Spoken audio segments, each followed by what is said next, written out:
All right, so there's also this very small script, and this script can be used in order to cover the end of the basics of using PDB.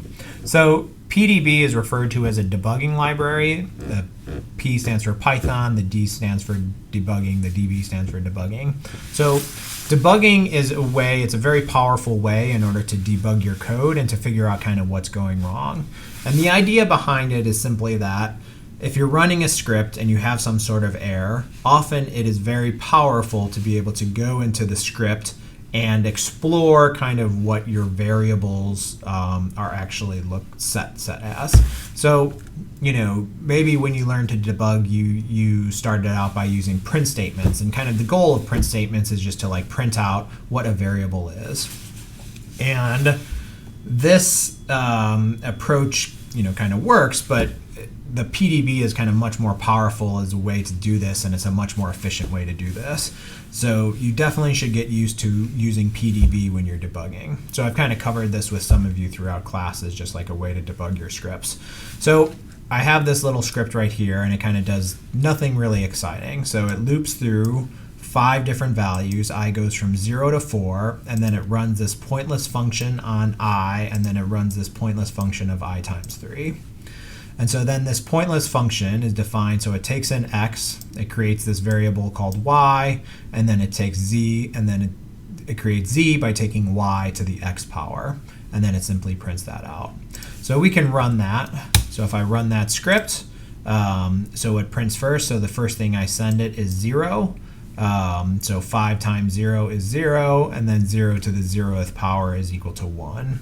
And so then it runs here, and then it's equal to 1. The second times I run it, x is equal to 1, etc. And then, you know, so on and so forth. So let's say we wanted to use PDB. So the only command that you really need to use is this command called setTrace. There's other things that you can do with it, but this is like 90% I think of the value is just by using setTrace. And so what setTrace says is it says run your script, and as soon as you get to the script, stop the script at this point, and then enter the debugger. And the debugger acts a lot like the interpreter. So uncomment that line and then run it. And so now we've reached this point, and so it kind of tells you where exactly you are. So on line 13 we've entered, and so the next line of code that would run is line 14, and it's this pointless function right here. So we can see now exactly what I is equal to. We can't see what y or z are equal to because we're not in the function, so you'll see we get these name errors.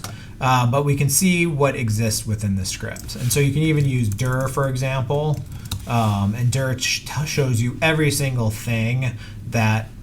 object that exists in the scripts. So PDB, so that's because we imported the module. We've defined this function called pointless function, and then the only object we've created is I.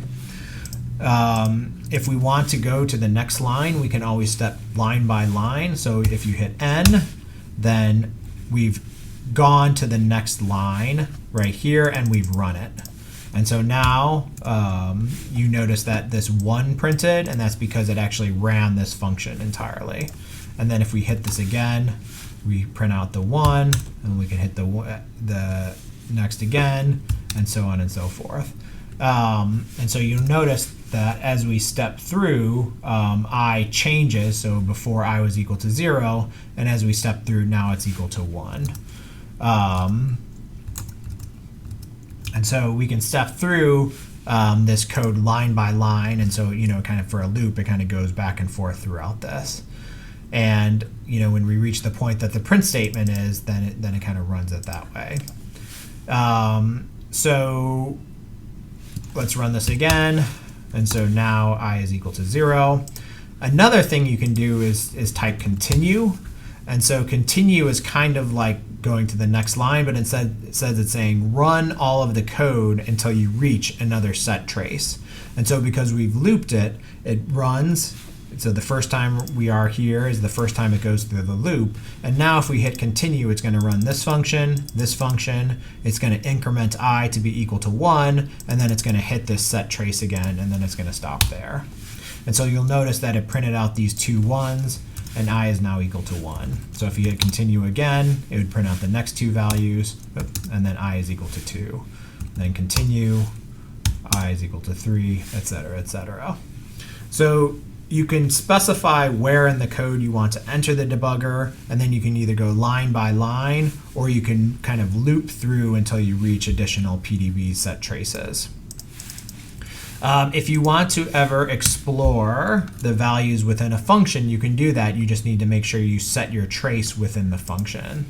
So we've commented, or sorry, I guess I've deleted this PDB set trace right here, and we've uncommented this PDB set trace. So now it's going to run, and then it's going to go into the function, and then it's going to quit.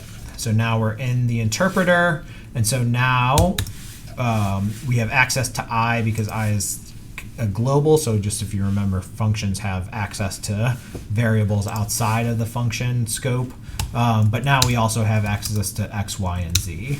And so now we can see what X, Y, and Z are equal to. So if we can explore to see, did something go wrong with how we set, is Y equal to what we think it should be? Is Z equal to what we think it should be? Is Z the right data type? Maybe we created something we didn't really realize. You can also continue here. And I unfortunately added a typo. Let's try that again so we can continue. And so now X, Y, Z.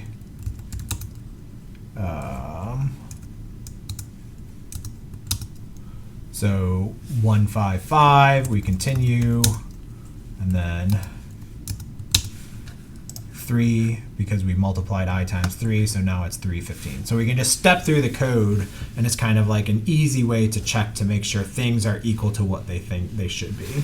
And if they are, then great. This is a way to just kind of test and make sure our code is working properly. And if not, then we can go in and try to figure out what exactly we did wrong.